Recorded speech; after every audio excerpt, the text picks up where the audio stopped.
Hoje eu vou falar sobre evolução de software, é o capítulo 9 do livro do Somerville.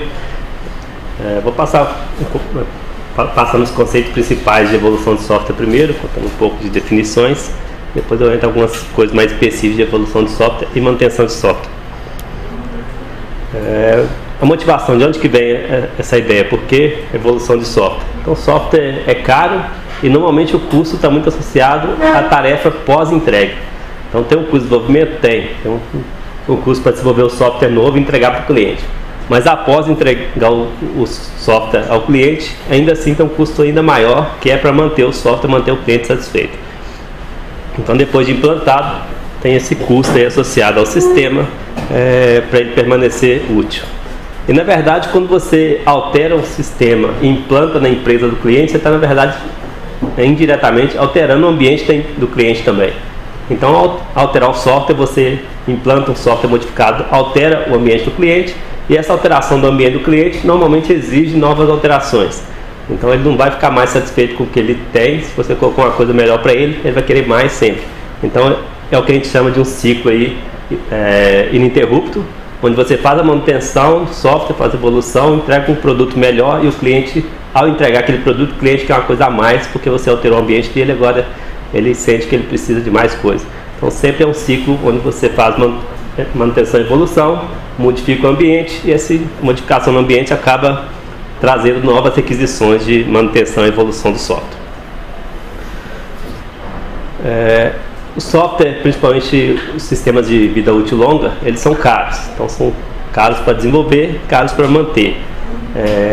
Então, a engenharia de software parte desse pressuposto, pelo menos a engenharia de software tradicional, pressuposto que esses sistemas vão ter uma vida útil longa, será 5, 10, 15 anos. Então, você tem que já planejar e pensar para tentar baixar esse custo, porque manter esse sistema útil por um longo período de tempo é caro. E as organizações acabam ficando dependentes do sistema de software, porque se elas trabalham com aquele sistema 3, 4, 5 anos, elas se acostumam com aquele sistema e elas se tornam dependentes. E aí ela quer que o sistema sempre seja mantido, evoluído para atender as necessidades com mais período de tempo, e com isso acaba encarecendo também esse período aí de manutenção e evolução para manter o software atendendo às necessidades da empresa. Isso aí, de certa forma, reflete o modelo espiral, que é o modelo tradicional da engenharia de software e desenvolvimento, que é você sempre desenvolver e manter o software em um ciclo ininterrupto. Você sempre vai estar desenvolvendo novos requisitos, novas funcionalidades, implantando no cliente, que de certa forma está alinhado à filosofia dos métodos ágeis, de você sempre entregar em períodos de tempo novas funcionalidades ao cliente. A figura que o Somerville usa para ilustrar esse conceito no livro é essa figura aí, que eu peguei exatamente do livro, o conceito do modelo espiral, que mostra essa ideia de que você começa um desenvolvimento de software, passa pelas atividades de especificação, implementação, validação, coloca o sistema em operação, e o ciclo continua, a espiral continua com um novo ciclo de especificação, implementação, validação, operação e assim por diante. Então, o software ele evolui constantemente enquanto o sistema estiver sendo usado, sendo útil para a empresa cliente, ele vai estar nesse ciclo ininterrupto aí de desenvolvimento e evolução do software. Na verdade, a gente poderia classificar o sistema em 4 períodos principais. Classificação clássica que a gente encontra no livro, que é todo sistema que tem uma vida útil longa, que passa por esse processo de desenvolvimento e evolução por um longo período de tempo, e tipicamente passa por essas 4 fases, vamos dizer assim, 4 momentos. Primeiro, você faz o desenvolvimento inicial, levando os requisitos do cliente, faz o desenvolvimento novo e coloca em operação aquele novo sistema na empresa do cliente. Isso seria a fase do desenvolvimento inicial. Depois ele fica por um período de tempo, normalmente um grande período de tempo, no chamado período em evolução. O que se chama o período do sistema em evolução? É que ele está sendo usado por várias pessoas, essas pessoas têm novas necessidades, fazem novas requisições de mudança, e o sistema evolui frequentemente. Ele é intensamente usado e intensamente modificado nesse período de evolução, já que tem muitos usuários, muitas requisições, muitas mudanças são feitas nesse sistema. Depois, num terceiro momento, é o chamado em serviço, que é aquele sistema que já começa a ficar obsoleto, mas ainda tem alguns usuários fiéis a eles, que se acostumaram com aqueles sistemas, não tem tantos usuários mais, então as solicitações de mudança são pequenas e o software de certa forma deve se corrompeu a estrutura, a manutenção do sistema que está no estágio em serviço, ela é cara. E aí é um software mais antigo, já começa a ficar obsoleto, estrutura interna comprometida, às vezes os desenvolvedores originais nem estão na empresa mais, então manter esse sistema é caro, porque não tem pessoas especialistas, tem poucos usuários, então esse estágio é chamado de sistema em serviço. Ele ainda é útil, mas aos poucos ele vai sendo abandonado até chegar no quarto estágio, que é o estágio de interrupção, mas que o SummerVille chama de interrupção gradual, que ninguém mais incentiva a usar esse sistema, o sistema cai no esquecimento, mas ainda assim tem alguns poucos usuários, por isso que é interrupção gradual, que ainda tem alguns poucos usuários que se mantêm usando esse sistema, mas a empresa, por exemplo, já não presta mais serviço de manutenção. Você pode usar esse software, mas por sua conta e risco não tem mais suporte para esse software, ele foi abandonado, foi descontinuado. Então esse é o último estágio, que é a interrupção gradual. É colocado gradual justamente porque isso não acontece da noite para o dia, acontece num período de tempo.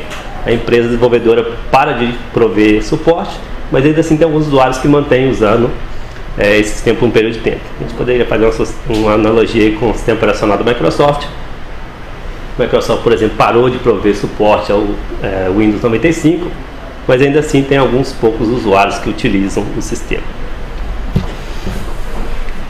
No livro tem essa figurinha aí que ilustra essas 4 fases da evolução do software,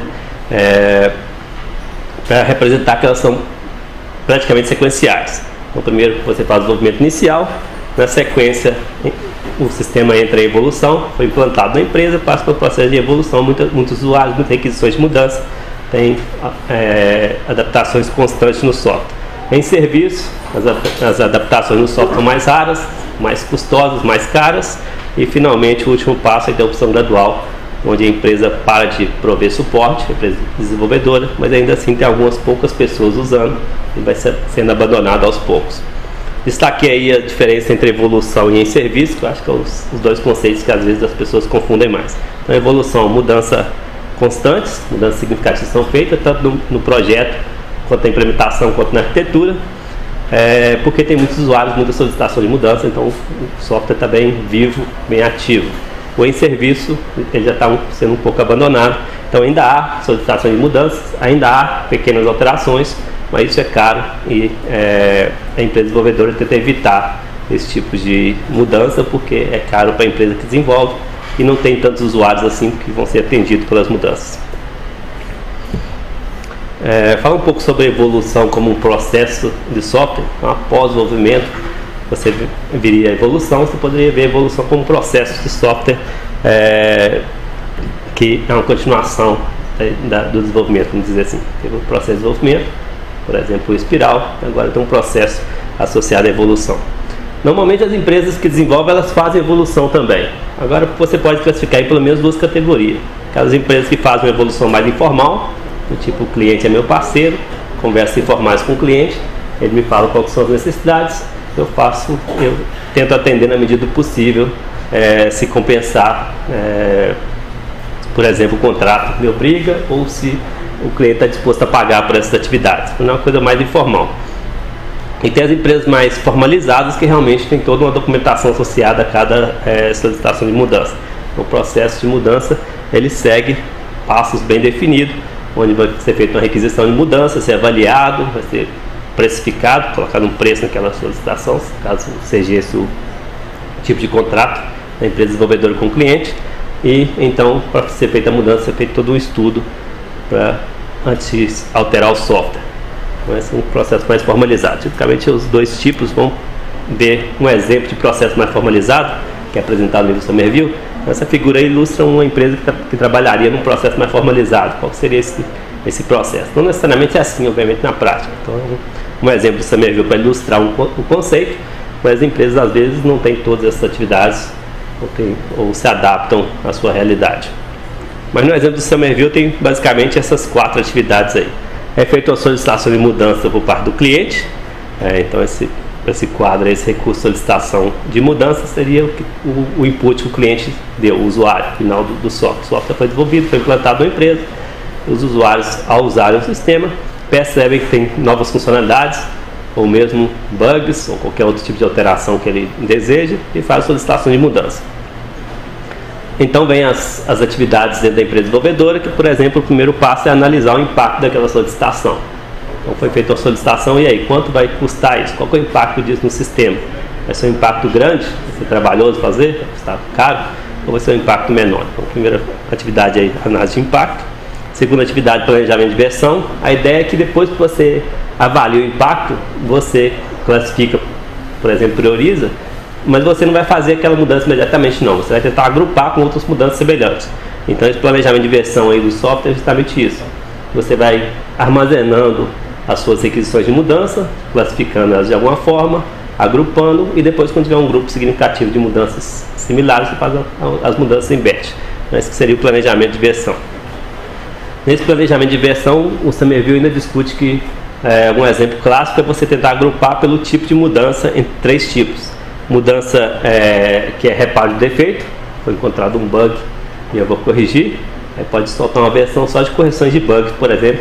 E muitas vezes correções de bugs são mais fáceis de ser implementadas e mais urgentes também. Dependendo do bug, tem que ser implementado urgentemente.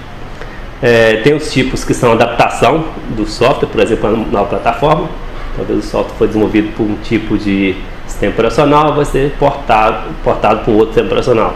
Foi desenvolvido para, por exemplo, Android, e agora eu vou desenvolver o software, eu vou portar o software para iOS. Então essa é a ideia de você adaptar para uma nova plataforma. Pode ser software, pode ser hardware. E tem um tipo de mudança que são aprimoramento, que seria novas funcionalidades. Então você já tem no sistema alguns relatórios, mas o cliente quer outros relatórios diferentes com outras colunas. Então você vai implementar novas funcionalidades. Então, você tem um sistema que cadastra produtos e agora o cliente quer também cadastrar pessoas. Então você vai implementar novas funcionalidades do seu sistema. Isso seria o aprimoramento. Então basicamente esses 3 tipos aí que muitas vezes são agrupados para quando você for soltar uma versão, você faz as várias solicitações naquela versão. Então a primeira é análise de impacto, a segunda planejamento de versões, para agrupar as mudanças, a terceira é implementação de mudança, onde você efetivamente faz a mudança, e finalmente libera a versão. Nos próximos slides eu tenho um pouco de texto sobre cada uma dessas atividades, para vocês não terem que lembrar de tudo que eu estou falando. Eu coloquei nos slides para facilitar o estudo. Então a primeira atividade é análise de impactos, foi isso que eu disse. Avalie o custo, quão caro vai ser aquela mudança, se vale a pena fazer ou não. Em alguns casos prioriza, mais urgente, menos urgente, e decide se ela vai ser aceita ou não, se vai ser feita ou não aquela solicitação. Entrou em acordo que vai ser aceita, não vai ser implementado imediatamente. Então passo para a segunda parte, que é planejamento. Então aceitei, vou fazer aquela mudança, aquela solicitação, ela entra num repositório para ser agrupado em várias mudanças que faz parte de uma nova versão do software, por exemplo. Tipicamente são agrupados naquelas categorias que eu disse: adaptação, correção e aperfeiçoamento.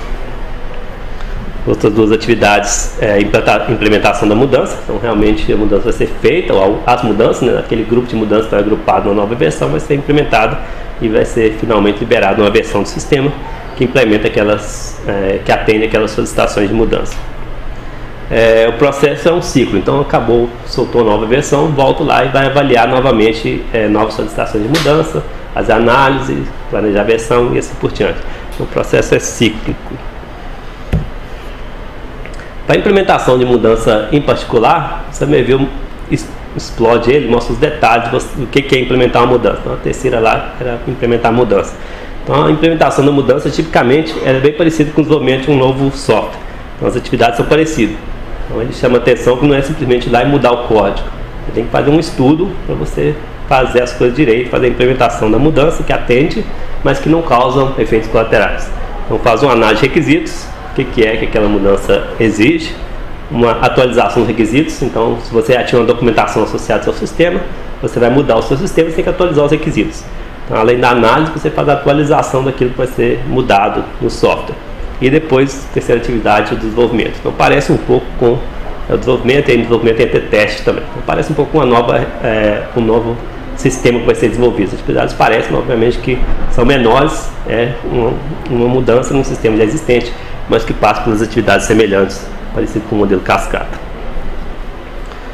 Uma diferença crucial entre uma nova solicitação de sistema, um novo sistema, uma nova demanda e uma demanda de mudança, uma requisição de mudança, a principal diferença é que na requisição de mudança tem que entender o software.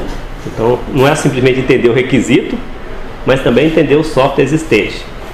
Então na requisição de mudança você também tem que entender o requisito do cliente, o que é a mudança, o que ele quer, mas tem uma outra parte que você tem que entender o software que você tem e como alterar aquele software para atender a nova solicitação de mudança.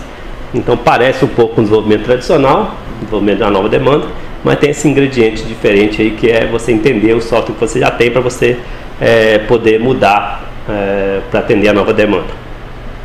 Então nessa compreensão inclui, por exemplo, você encontrar a funcionalidade que precisa ser alterada. O sistema pode ser grande, bilhões de linhas de código, você tem que encontrar onde está implementada aquela funcionalidade que você vai alterar. Então isso faz parte da compreensão, como que está implementado e como que eu vou mudar para poder implementar de maneira diferente, atendendo a nossa solicitação de mudança.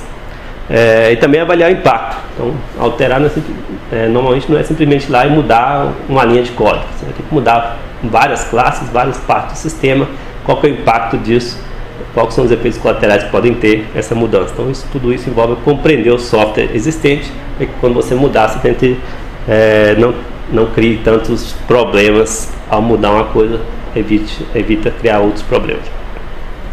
Então tipicamente é feito parecido com o desenvolvimento tradicional, feito a análise de requisito, evolução de requisito, desenvolvimento do software, é feito o teste, bem trabalhoso, bem pensado para que aquela mudança realmente corrija o defeito sem introduzir novos defeitos. Mas tem um tipo de solicitação, que o Somerville chama no livro de situações emergenciais, que não dá para você demorar muito. O sistema pode ser um sistema crítico e é uma solicitação urgente e você tem que resolver o problema o mais rápido possível. Como se tivesse um incêndio, uma coisa urgente para ser feita e você não pode pensar muito. Então nesses casos o Somerville coloca que não dá para você planejar tudo, não dá para fazer uma nova especificação de requisitos, uma nova atualização da documentação associada, perder muito tempo entendendo o programa e o impacto da mudança. Você tem que ir lá e tentar mesmo resolver o mais rápido possível direto para o código-fonte. Então isso seria situações emergenciais, onde é urgente a correção, porque o sistema parou, por exemplo. Imagina um sistema de uma grande empresa, uma Vale do Rio Doce, se ele para por minutos, por horas, é um prejuízo muito grande para a empresa. Então a correção tem que ser imediata.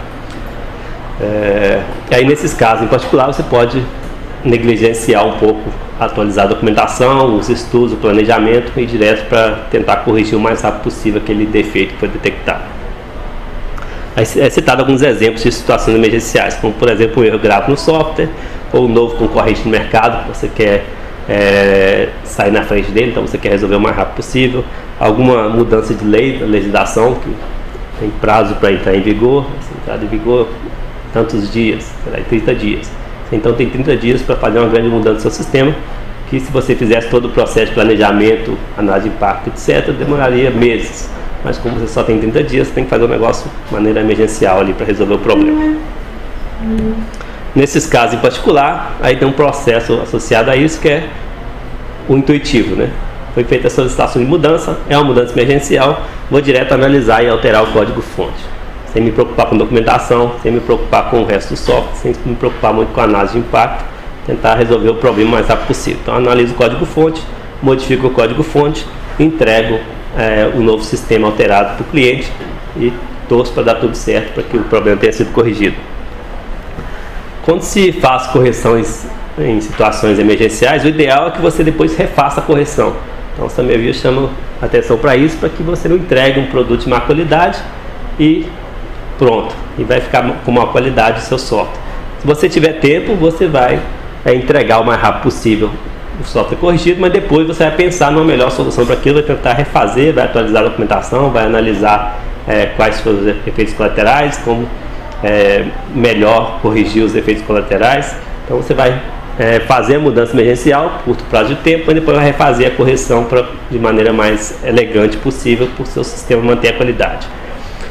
Ele chama atenção para isso, mas ele mesmo alerta que muitas vezes as empresas não fazem não refazem isso, não tem um retrabalho, porque isso ganha prioridade baixa. Então, o desenvolvimento de software, normalmente a gente trabalha com prazos apertados, e você entregou um software, fez uma correção emergencial que está funcionando, corrigir aquilo, refazer aquilo, melhorar a qualidade interna do software, ganha baixa prioridade e acaba sendo esquecido.